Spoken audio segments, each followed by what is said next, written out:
নমস্কার বন্ধুরা, tasty food কিচেনে তোমাদের স্বাগত। চলে এলাম একটা নতুন রান্নার রেসিপি নিয়ে। শীতকালের সবজির পাঁচমিশালি তরকারি। খেতে বন্ধুরা এই তরকারিটা কিন্তু জাস্ট দারুণ লাগে। একবার অন্তত ট্রাই করো রেসিপিটা, দারুণ দারুণ খেতে লাগে। এখানে আমি পরিমাণ মতো তেল দিয়েছি, আর তেলের মধ্যে দিয়ে দিয়েছি পাঁচফোড়ন, তেজপাতা আর একটা শুকনো লঙ্কা। তারপরে ফুলকপির ডাঁটা, যেটা ফেমাস, খেতে কিন্তু দারুণ লাগে শীতের সময়, সেটাকে কিন্তু একটু দিয়ে নাড়াচাড়া করে নিয়েছি। ওই 2 মিনিট মতো নাড়াচাড়া করেই দিয়ে দিয়েছি লম্বা লম্বা করে আলু। আর শীতের নানান রকম সবজি দিয়ে এই পাঁচমিশালি সবজিটা খেতে কিন্তু দারুণ লাগে বন্ধুরা। গরম গরম ভাতে বলো, রুটিতে বলো, যাতেই বলো, তাতেই কিন্তু জমে যায় একদম।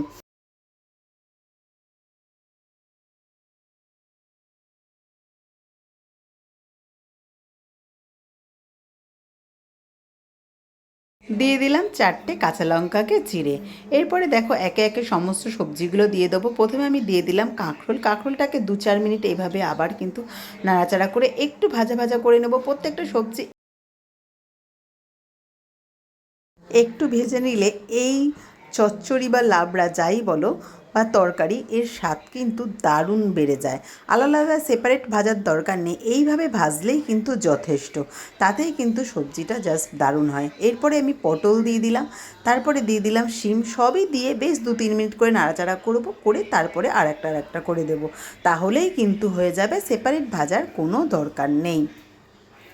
এইভাবে এই সবজিটা কিন্তু আমার মা সবসময় শীতকালে করতো, আর রাতেই করতো বেশিরভাগ, আর আমার বাবা খেতে খুব ভালোবাসতেন। এবার দেখো আমি এখানে কুমড়ো দিয়ে দিলাম, আর তোমাদের দাদাভাই কুমড়োটা যা এনেছিল জাস্ট দারুণ, একদম মাখন।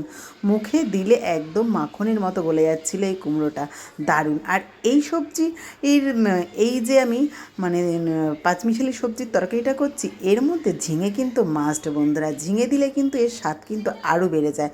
আমি এরপর ঝিঙে দিয়ে দিলাম, তারপরে দিয়ে দিলাম বেগুন। ব্যাস, বেগুনটাও কিন্তু তোমরা আলাদা সেপারেট ভেজে নিতে পারো, তবে কোনো দরকার নেই। আমি কিন্তু এভাবেই সেপারেট না ভেজে, এভাবেই 2-4 মিনিট নাড়াচাড়া করে ভেজেই তৈরি করি।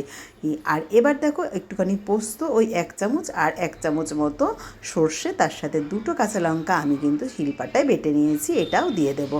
আর এখানে দেখো একটু প্রথমে টমেটো দিয়ে দিলাম। টমেটো দিয়ে একটু নাড়াচাড়া করে, বেসিক মশলা কিছুই না, একটু জিরের গুঁড়ো দিয়ে দিয়েছি, পরিমাণ মতো লবণ দিয়েছি, আর দিয়ে দিয়েছি একটু পাঁচমিশালি নিরামিষ তরকারি যেহেতু, তার জন্য চিনি, আর দিয়ে দিয়েছি হলুদ। দিয়ে এবার কিন্তু বেশ নাড়াচাড়া করে চাপা দিয়ে রেখে দিলাম। একদম জল ছাড়া এই তরকারিটা, একদম মানে জল দেবই না। জল না দেওয়াতে এই তরকারিটা আস্তে আস্তে কিন্তু চাপা দিয়ে রাখলে দেখো একদম সেদ্ধ হয়ে গেছে। বেশ বেশিক্ষণ টাইমও লাগে না, 2 মিনিট করে ভেজে আর 5-7 মিনিট রেখে দিলেই কিন্তু সবজিটা একদম রেডি হয়ে যায়। এবার যে মশলাটা আমি বেটে রেখেছিলাম, সর্ষে আর পোস্ত আর কাঁচা লঙ্কা, সেটা দিয়ে দেবো। দিয়ে একটু নাড়াচাড়া করে দিয়ে দেবো ভেজে রাখা বড়িটা। প্রথমেই কিন্তু বড়িটা ভেজে নিয়েছিলাম, তোমরা দেখতেই পেয়েছো, বলা হয়নি। তো যাই হোক, বড়িটা দিয়ে এবার কিন্তু আবার নাড়াচাড়া করে ওপর থেকে ধনেপাতা দিয়ে নামিয়ে দেবো। ধনেপাতা কিন্তু মাস্ট বন্ধুরা। শীতের সবজি আর তার মধ্যে ধনেপাতা থাকবে না? শীতের সবজির পাঁচমিশালি তরকারি আর তার মধ্যে ধনেপাতা থাকবে না, সেটা কি হতে পারে বন্ধুরা?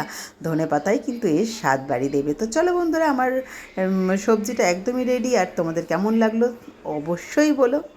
রেসিপিটা ভালো লাগলে একবার ট্রাই করো, আর কমেন্টে আমাকে জানাতে ভুলো না তোমাদের কেমন লাগলো আমার এই শীতের পাঁচমিশালি সবজির তরকারিটা। আর এই রেসিপিটা তোমরা যদি ফেসবুক থেকে দেখো, তাহলে ফেসবুক পেজটা ফলো করে রেখো, আর ইউটিউব থেকে দেখলে একটা সাবস্ক্রাইব করে রেখো বন্ধুরা, এরকম নতুন ছোট্ট ছোট্ট ঘরোয়া রান্নার ভিডিওর জন্য। এবার আসি, চলো টাটা। ততক্ষণ তোমরা সবাই ভালো থেকো, সুস্থ থেকো।